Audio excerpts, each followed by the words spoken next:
ზოგადი უნარების ტესტების შედეგები უკვე გამოქვეყნდა. 36,000 აბიტურიენტიდან ჯერჯერობით მხოლოდ 3,200 ახალგაზრდა წელს სტუდენტი ვერ გახდება.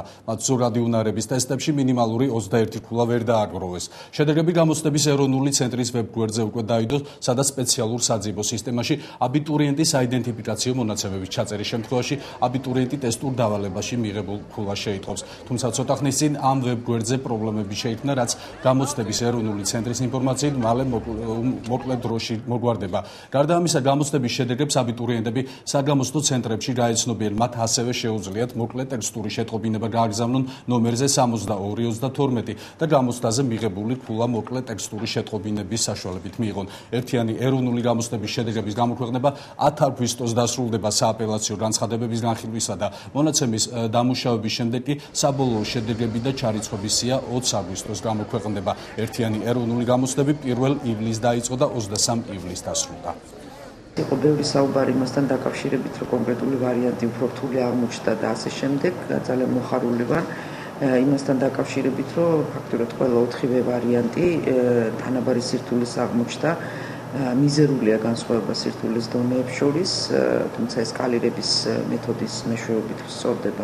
ყავს 2 მაქსიმალურ ქულიანი აბიტურიენტი, მაგალითად შარშან არც ერთი არ ყავდა, სამწუხაროდ და წელს 2 აბიტურიენტმა მიიღო მაქსიმალური 80 ქულა, რაც ასევე ძალიან სასიხარულოა. 2 დღის შემდეგ მე ვარაუდობ, რომ ორშაბათს უკვე ჩვენ განვათავსებთ ქართული ენის და ლიტერატურის ტესტის შედეგებს. მე ვარ ძალიან კვაკუფილი იმით, როგორ ჩაიარა ეროვნული გამოცდები, გუშინ დამთავრდა პროცესი, გარდა აბიტურიენტების გამოცდების ამ წელს ჩვენ ქონდა მასწავლებლების სერტიფიცირების გამოცდები, მაგისტრების გამოცდები. მთლიანი პროცესი ჩატარდა ძალიან მშვიდად, ძალიან ორგანიზებულად. ერთ-ერთი ყველაზე, ასე ვთქვათ, მშვიდობიანი იყო გამოცდები, რომელიც როდესმე ჩატარებულა საქართველოში. დღეს უკვე 12 საათის შემდეგ განათლების სამინისტროს ვებგვერდზე და ეროვნული საგამოცდო ცენტრის ვებგვერდზე დაიდება შედეგები უნარების და ყველა აბიტურიენტს ექნება შესაძლებლობა, რომ ინტერნეტის მეშვეობით მიიღოს ინფორმაცია თუ როგორ ჩააბარა უნარების გამოცდა. თავისუფალი დემოკრატები კვლევითი სამეცნიერო ინსტიტუტების გაუქმებას აპროტესტებენ. პარტიის წევრის ნინო გოგუაძის თქმით, კვლევითი ინსტიტუტებისა და უნივერსიტეტების გაერთიანება ხელშეუშლის მეცნიერების განვითარების პროცესს. თავისუფალი დემოკრატების წევრი განათლების სამინისტროს ამ რეფორმას გაუაზრებელს უწოდებს და მიიჩნევს, რომ ინსტიტუტების გაუქმების საკითხი სამეცნიერო საბჭომ უნდა განიხილოს. ჩვენ მოვითხოვთ, რომ შეწყდეს ესეთი გაუაზრებელი რეფორმები განათლების და მეცნიერების სფეროში. შეიქმნას კომისია, რომლის შემადგენლობაში შევლეს სწორედ მეცნიერები და მათთან ერთად დადგინდება, თუ მეცნიერების ორგანიზების როგორი ფორმა არის აუცილებელი და საჭირო მეცნიერების განვითარებისთვის საქართველოში. სამეცნიერო კვლევითი დაწესებულებების რეორგანიზაციის დადგენილება გააპროტესტეს ლეიბორისტებმაც და მეცნიერ პედაგოგებს ამ დადგენილების წინააღმდეგ ხმის ამოღებისკენ მოუწოდეს. ლეიბორისტული პარტიის წევრის პატა ჯიბლაძის თქმით, კვლევითი ცენტრების გადასვლა უნივერსიტეტების დაქვემდებარებაში ავტომატურად გამოიწვევს ამ ცენტრების გაუქმებას და მათი კუთვნილი ქონების გაყიდვა გასხვისებას. პატა ჯიბლაძე თბილისის სახელმწიფო უნივერსიტეტში 2006 წელს სამეცნიერო კვლევითი ცენტრის გაუქმებას იხსენებს, რის შედეგადაც 1500-მდე თანამშრომელი სამსახურიდან დაითხოვეს. ქვეყანაში ხორციელდება სამეცნიერო საგანმანათლებლო კერების ლიკვიდაციის პოლიტიკა, რომელიც ემსახურება ერთ მიზანს: ერის გამოთაყვანებას, ბოგანოთა და მომსახურე პერსონალად ქცევას. ბატონო მიხეილ და ბატონებო, სხვა სიკეთესთან ერთად თქვენ ისტორიაში შეხვალთ როგორც მეცნიერებისა და განათლების მესაფლავეები. დოკუმაროვმა შემსვლელი დაასახელა. ჩეჩენი მეამბოხების ლიდერმა მისი სიკვდილის შემთხვევაში მოადგილეთ და მის შემსვლელად კავკასიის იმარატის შეიარაღებული ძალების ერთ-ერთი სარდალი ასლანბეკ ვადალოვი დაასახელა. დოკუმაროვი მოჯაჰედებს მოუწოდებს მიიღონ მისი არჩევანი და სიკვდილის შემთხვევაში მოჯაჰედებმა ფიცი ვადალოს მისცენ და დაემორჩილონ მას, ვიდრე თავად ასლანბეკ უმაროვი დაემორჩილება შარიათს. უცოს ხეობაში ავტოავარიისას დაკარგული 2 წლის დემეტრე დაიაური და 4 თვის მამუკა არაბული მაშველებმა ჯერ კიდევ ვერ იპოვეს. სამძებრო სამუშაოები დილიდან განახლდა და ამ დრომდე გრძელდება. მაშველებს ადიდებული მდინარე და ნისლი უშლის ხელს. ბავშვების პოვნაში პირიქით ხევსურეთში მომხდარი ავტოკატასტროფის დროს ბავშვები მდინარე არღუნმა გაიტაცა. ტრაგედიის ადგილიდან მდინარე საქართველოს ტერიტორიის მხოლოდ 2 კილომეტრიან მონაკვეთს გადის და ჩეჩნეთში გადადის. შინაგან საქმეთა სამინისტროს საგანგებო სიტუაციების მართვის დეპარტამენტის მაშველები სამძებრო მუშაობებს საქართველოს საზღვართან ახორციელებენ.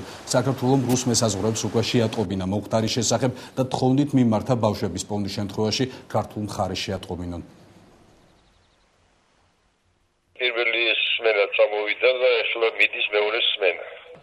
როგორც გავიგეთ, ახლა კომპიუტერზე გამოვიდა, რომ ის ერთი ბავშვი ნაპოვნია და დაიწყებენ ახლა მეორე ბავშვის ზევნას. გუშინ საღამოთი დაიწყეს დილას 11 საათამდე, შემოიარეთ 1 კილომეტრი ისევ ვინახეთ. მდინარე ეს არის გროზნოს მიმართულებით მიდის, არღუნი არის მდინარე, რომელიც ძალიან ჩქარია და იქ გაჩერება რა არსებობს, თუ წაიღებდა პირველი წაიღებდა, ერთადერთი რომელიცაც შევედეთ იყო ამ ფესებზე ხო იყო მოდებული ან ქვაზე. აი ეს მთლიანად 2 კილომეტრიანი ზოლი მთლიანად მოიჭრიგა და ჩვენ თხოვეთ იქ სასაზღვრო ჯარს, რომ იქნებ მოლაპარაკებაზე გასულიყო. არა, ჯერ არ იყო შესულები. ძალიან ცუდია, რომ ის არ არის, კავშირი არ არის, იქ დანარჩენი არანაირი კავშირი არ აქვს და ძალიან ვეღარ ვახერხებ ვერაფერს.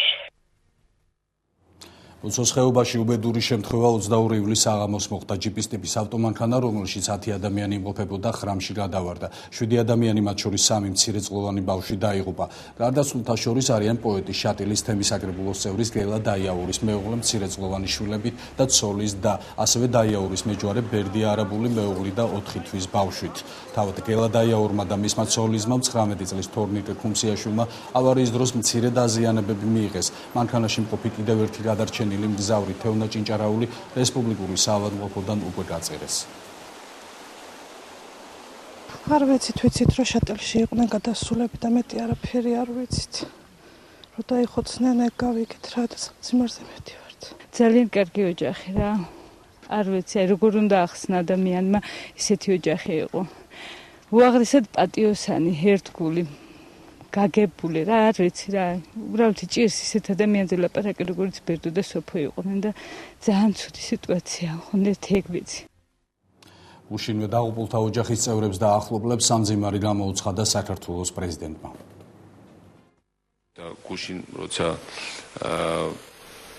ხევსურეთში მანქანა გადაიჭეხა, რამდენიმე ადამიანია დაღუპული, მათ შორის ბავშვები, ჯერ კიდევ ეძებენ ყველა დაღუპულს. და მინდა სამძიმარი გამოუცხადო ამ ავარიაში დაღუპულ ოჯახებს და დახმარება აღმოუჩინოთ ამ ოჯახებს, რაც შეგვიძლია, იმიტომ რომ ახლა ძიმეა ასეთი ფაქტების მოსმენა და ასეთი ფაქტების შესახებ ინფორმაციის მიღება. დღის სხვა მთავარი ამბები. ახალგაზრდა იურისტთა ასოციაციამ კონსტიტუციის კანონ პროექტის ანალიზი წარმოადგინა. საიას ხელმძღვანელის თამარ ხიდაშელის თქმით, კონსტიტუციის მიღებული ვარიანტი არ პასუხობს იმ მიზნებს, რისთვისაც საკონსტიტუციო ცვლილებების კომისია შეიქმნა. კონსტიტუციის ახალი პროექტი ძალთა თანაფარდობა ხელისუფლებებს შორის იცვლება. მართალია მცირდება პრეზიდენტის უფლებამოსილება და იზრდება მთავრობისა და პრემიერის როლი, მაგრამ პარლამენტი კვლავ უფლება შეზღუდული და აღმასრულებელ ხელისუფლებაზე დამოკიდებული რჩება.